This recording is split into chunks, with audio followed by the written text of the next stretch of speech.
quieres aprender cómo crear una cuenta de Twitch desde tu celular, quédate en este video y aprende cómo hacerlo. Y para nosotros poder estar haciendo esto, poder crear una cuenta de Twitch desde nuestro celular, nosotros tendríamos que dirigirnos pues obviamente a nuestra aplicación de Twitch. Una vez que nosotros estemos aquí dentro de nuestra aplicación de Twitch, pues simplemente nosotros la descargamos o entramos directamente desde nuestro navegador. Y desde aquí, pues bueno, no se graba en este momento en la pantalla, pero en la parte de abajo aparece iniciar sesión aquí y te aparece para registrarte. Le das allí un clic en registrarte y desde aquí te va a aparecer para nosotros colocar nuestro correo electrónico y te aparece toda la información. Nosotros le vamos a dar aquí en registrarte con Google y desde aquí va a aparecer para nosotros seleccionar cuál es la cuenta que nosotros queremos estar pues añadiendo a Google para poder registrarnos.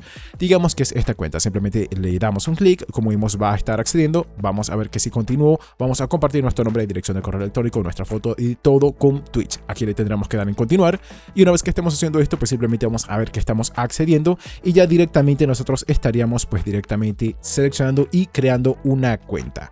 Y una vez que nosotros estemos aquí accediendo, como vimos, aquí te aparece para ya activar las notificaciones.